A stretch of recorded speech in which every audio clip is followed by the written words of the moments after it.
I did want to talk a little bit more about being Schindler. Um, God told me I was Schindler, and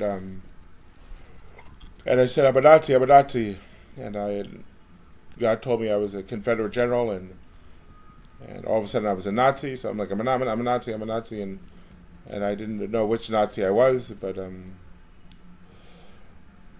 was Schindler, so that's the Nazi that made it into the abode of Christ for his next life, into Swami's fold for his next life. I do have a swastika tattooed on me. It's a Hindu swastika, and Swami gave me a swastika tattoo, a Hindu swastika, so I'm a Nazi with the swastika. And I did want to say that I got fired from the Parkway Deli, or I had to leave my job there because they accused me of calling someone fat. And I weighed over 300 pounds at the time. I'm at about 250 now, but my weight has gone up to 259, but I think it just fluctuates for some reason, maybe because of some medication I take. I have not gone to Pudge at the Ponderosa or indulge in alcohol and food or every night, 5 nights a week after trading. But I lost my job there. They accused me of calling some woman fat. She had complained, and we go to the same Hindu temple. Those are the owners. One of the owners' brothers, a pujari at the ISKCON at the Hare Krishna temple, and we go there, and it's nice for my family. There's a large Indian community that goes there once a week, or used to, and eat prasadam and are in that environment with the temple and God, and it's really nice. It's a nice day of the week.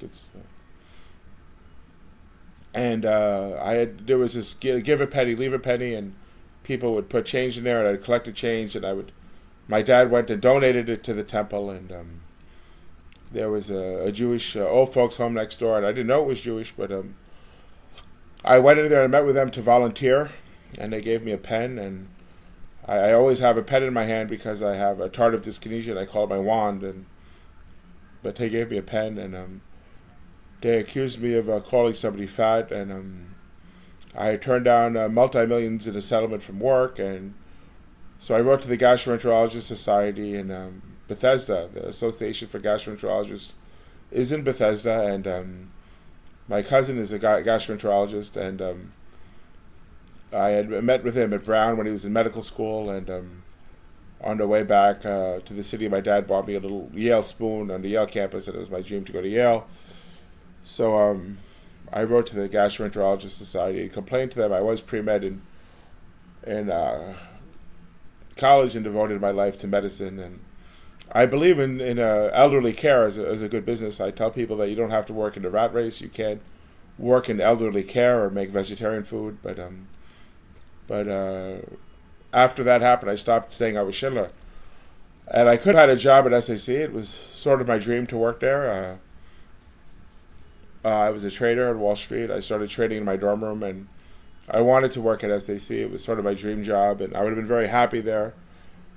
I don't know if my career could have progressed to the point where it was something like David Tepper, but I would have been happy with SAC Capital, .72, and I think I could have got a job there as Schindler with my trading record. So I did keep my mouth shut about being Schindler until recently.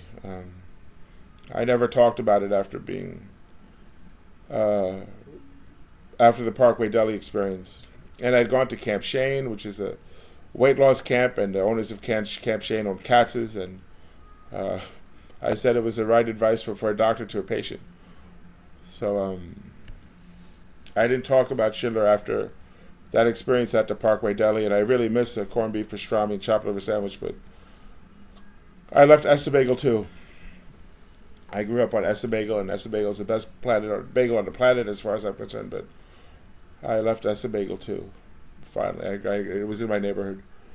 But I didn't talk about Schindler after that happened at the Parkway Deli. They asked me to work there, and I just kept my mouth shut. But I think I could have maybe had a job on Wall Street at a hedge fund. I mean, there'd be a lot of evidence. There 24 Schindler Streets in Jersey, and I would just write to the Schindler Streets and say, give me a job, or let them know and say, and And I'd apply to Schindler, and maybe I get a job, and maybe I can make money like Leon Sholoff. Maybe somebody would talk to me. Maybe somebody would speak to me. I may go work at a company where I speak. So I didn't speak. I could live in Princeton, and there's a Schindler Street in Princeton, and I would live on a Schindler Street in Princeton, and maybe there'd be a hedge fund in Princeton. Maybe we'd all start a company together, an investment bank. But I did keep my mouth shut and never spoke about being Schindler. After that, for the most part, I just hid it. I put it on the back burner and never discussed it again until recently. So this life is a little bit hard when you don't capitalize on opportunity. So it's not like I would use Jews in the Holocaust to make money.